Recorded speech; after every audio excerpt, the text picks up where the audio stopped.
Assalamualaikum warahmatullahi wabarakatuh. Sambung sikit di dalam topik usul fiqh insya-Allah taala.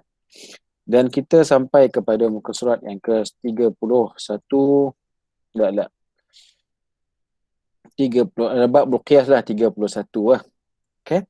Kita dah lihatlah qiyas ini secara beberapa perkara walaupun dalam bentuk yang sahih permukaan sahaja, tapi paling kurang memberikan kita gambaran apakah dia qiyas ini.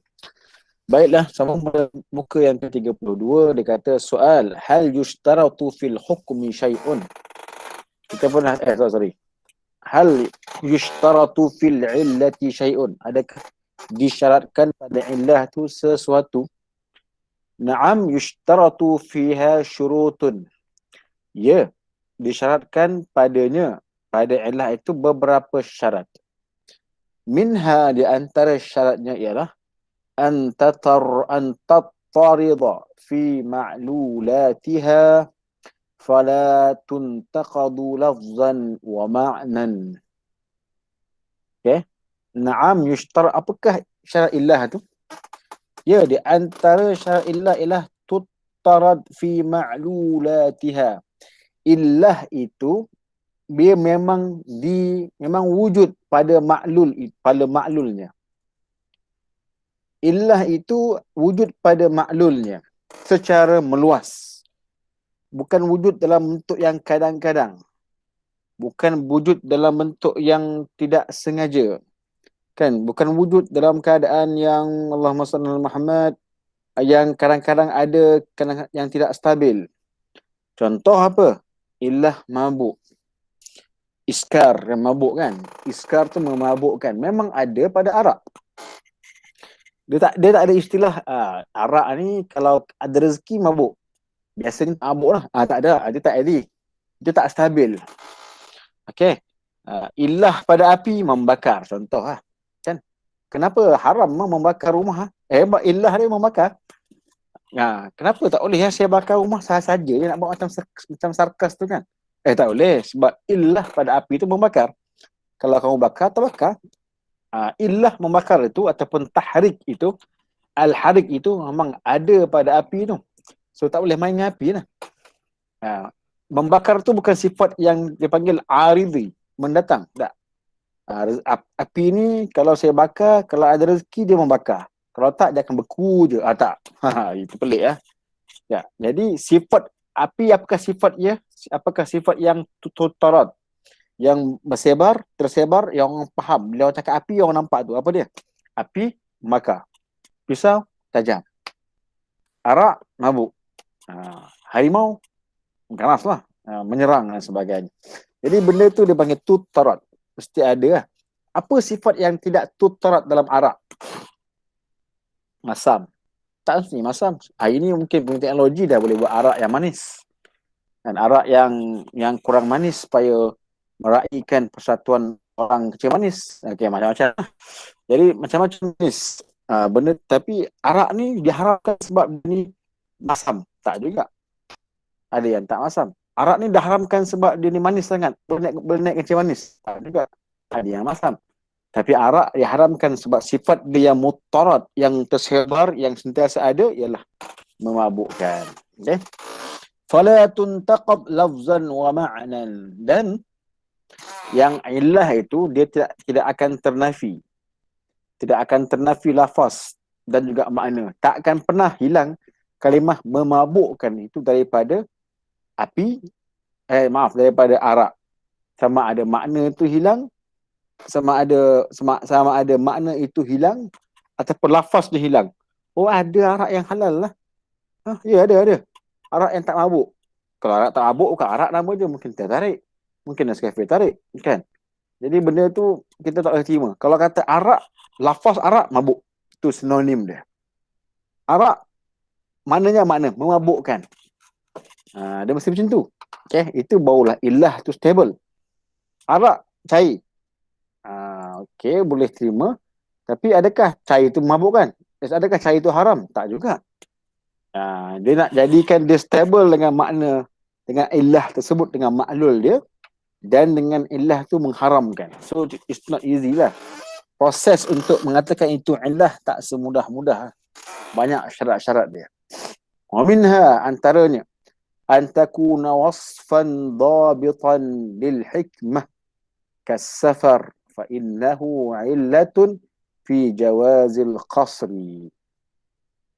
Antara syarat illah ialah dia merupakan sifat yang dhabit, yang tersusun, yang tepat. Okey, untuk hikmah benda itu, seperti safar, orang yang bermusafir itu merupakan illah membuatkan dia boleh melakukan safar. Apa dia illah dia safar? Okey. Apa safar tu? Dhabit lil hikmah. Untuk dengan safar itu menjadi satu parameter. Dhabit ni parameter, bukan perimeter, parameter. Parameter lagi kecil daripada kaedah. Kaedah tu besar. Dhabit ni lagi kecil daripada kaedah. Kaedah ni besar. Kaedah fiqh. Dia merangkumi ke semua bab. Dhabit fiqh, dhabit fiqhiyah hanya tertumpu bab yang satu. Okey. Jadi dhabit hikmah apa? Masyaqqah, susah. Jadi dua syarat yang utama bagi illah itu apa dia? Illah tu hendaklah dia tersebar di dalam maklulnya. Okey.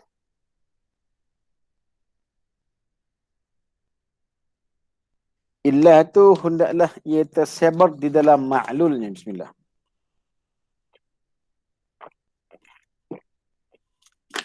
Illah tu hendaklah tersebar. Maknanya cakap saja dia punya maklul, cakap sahaja benda tu, nampak illahnya. Nampak illahnya.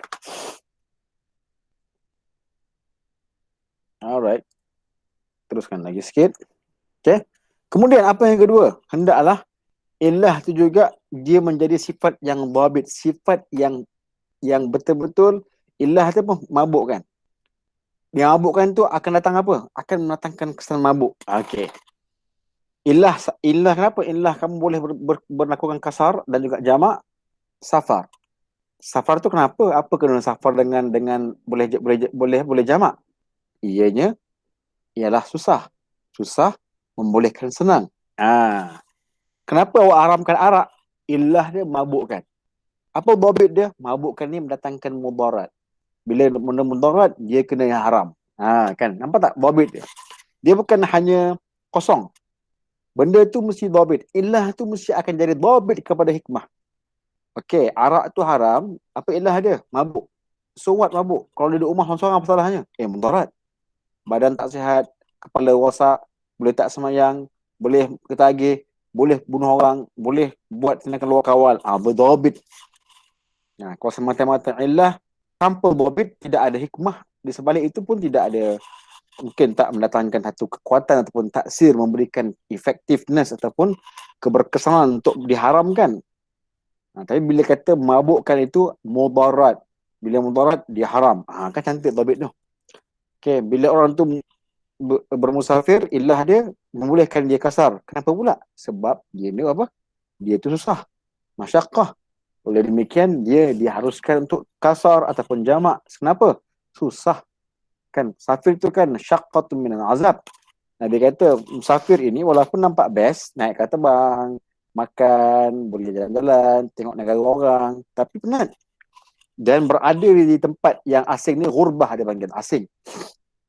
Ghurbah, asing. Lain. Kalau antum nanti ada rezeki berjalan, jalan seorang-seorang. Kita boleh rasa walaupun duit kita banyak ke apa ke, kita boleh rasa loneliness kan. Even kita ada kawan-kawan pun, tapi berada tempat orang tak macam tempat kita. Okay? Senyum di rumah kita lain dengan senyum di negara orang, lain. Kan? Kehappian, kegembiraan berada di kampung dengan keluarga tak sama dengan gembira dengan kawan di luar negara, lain dia punya suasana lah, lain. Okay? Jadi itu merupakan masyaqqah. Bila masyaqqah itu membolehkan taisir, memudahkan. So apakah cara memudahkan? Ya, dibolehkan kita untuk jamak, boleh kasar, boleh tak puasa dan sebagainya lah. Itu dua perkara yang perlu ada pada illah itu, supaya illah itu dianggap valid. Illah itu dianggap benda yang stable. Bila dia ni stable, maka benda tu boleh kita beramal. Kita boleh mengatakan itu merupakan al-illah yang boleh kita samakan di antara al-far'u maqis dengan al-aslu maqis alaih, yang menghasilkan hukum yang sama di dalam kaedah illah. Itu dua. Tambah sekali apa? Illah tu mestilah dia tersebar, bersinonim dengan ma'lul dia, sama ada lafaz ataupun makna. Dan kemudian adalah dia itu dhabit bil hikmah. Dia punya illah tu akan melahirkan hikmah dan akan membawa kepada hukum. Dia bukan, dia mesti macam tu dia punya rentetan ataupun susunan dia. Okey. Okey, soal kedua, soal hal yushtaratu fil hukmi syai'un. Okey, kita stop sini je Ana ada kuliah lagi depan ni.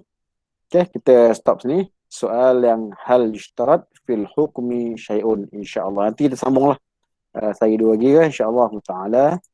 Wabillahi taufiq wal hidayah. Wassalamualaikum warahmatullahi wabarakatuh.